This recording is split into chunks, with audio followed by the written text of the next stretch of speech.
This is the new Porsche Macan, and I apologise in advance if this is one of the most glowing reviews I've ever done, but don't blame me, you can blame the car. It's just that good. In fact, it's that good that I'm going to deal with its negative points first and just get them over and done with and out of the way. The obvious one is the price. Being a Porsche, the Macan is more expensive than the Audi Q5, which it shares its platform with. However, its heavily sloped tailgate means its boot is a touch smaller.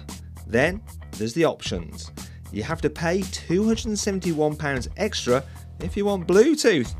You're kidding, right, Porsche? Oh, it appears that you're not. As for the design, well, the Macan certainly looks good, but it does lack some of the wow factor of the Range Rover Evoque. Speaking of which, the Porsche can't quite match the Evoque off-road either, though to be fair, it's more than capable enough for most buyers' needs.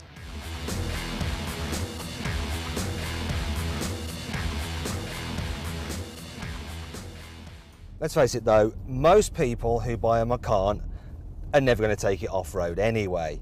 And that's why Porsche has set the car up to be absolutely awesome on-road. And believe me, it is absolutely awesome on-road. The steering, it's sharp, there's hardly any lean at all when you go around a corner. And you've got oodles of grip from the excellent four-wheel drive system. In fact, this car can behave like a total hooligan if you want it to. As you can see now, in this little clip of a video I did for our sister title, autoexpress.co.uk.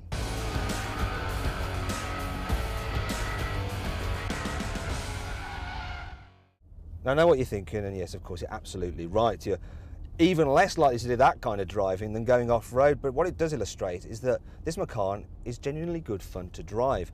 In fact, it's the sportiest of all the sports utility vehicles. Actually, it's sportier than quite a lot of sports cars I've actually driven, and you can actually think of it as a sports car. It's just one that gives you a better view over the traffic. Traffic you're soon going to be overtaking. And that brings us on to the engines. There's the 3-litre V6 turbo in this Macan S. It has 340 horsepower and will hit 62 miles an hour in 5.2 seconds, which is very fast. But it's not as fast as the 400 horsepower 3.6 litre Macan Turbo, which can do 0 to 62 miles an hour in just 4.8 seconds. For most people, the 3-litre diesel will be the pick of the range, and that's because it's reasonably economical. It'll do 46 miles per gallon, yet can still get from 0 to 62 miles an hour in just 6.3 seconds. And it's actually got so much in-gear shove that when you're on the motorway, you can just blast past slow-moving traffic like it's standing still. Speaking of which, the standard fit 7-speed automatic gearbox is excellent. Whether in auto mode or if you change gears yourself using the paddles, shifts are super smooth. And this is generally the theme with the rest of the Macan. The sound insulation, that's excellent too. You hardly know you're moving when you're on the motorway. Then here in town, you're kept nicely isolated from the ruckus of the outside world. The car's fairly manoeuvrable too, as I'll illustrate now with a classic car buyer circumnavigate a mini roundabout until you annoy other road users test. So here we go. Have I annoyed anyone? Yeah, there we go. Yeah. Sorry about that. I'm trying to do a car review here. It's very important scientific stuff, you know.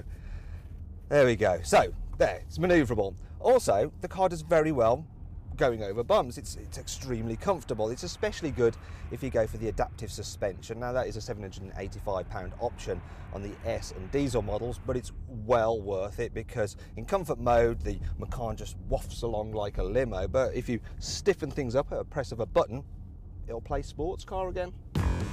If you want, you could also upgrade to air suspension for an even comfier ride. This also allows you to raise the car for off-roading, or more likely for traversing speed humps, or lowering it if you want to pretend you're in a Cayman.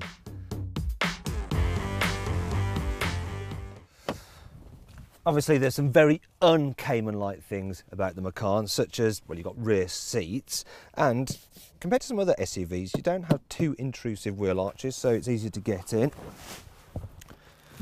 Now this passenger seat is level with my driver's seat, and you can see I've got lots of knee room. Headroom, it's a little bit tight, but I should point out that this car has the panoramic sunroof, and that does eat into headspace. If you don't have that, 6-footers should be fine back here.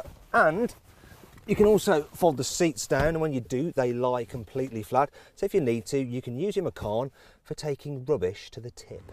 To be fair, you won't want to carry any trash for fear of sullying the Macan's beautiful interior. The materials feel robust, quality is exemplary, and even though there's a bewildering array of buttons on the centre console, everything is easy to operate on the move. You even get some decent in-car storage too, which obviously pleases us greatly here at Car Buyer. So there we go then, the Porsche Macan. It's the best premium mid-size SUV you can buy. However, like I said at the beginning, it's not quite 100% perfect. So to see if you'd be better suited to a Range Rover Evoque, you can see our review of that by clicking up here, or maybe the Macan's sister car, the Audi Q5, by clicking down here. If you click here, you can watch our very latest video, and don't forget, click on our logo to subscribe to the Car Buyer YouTube channel.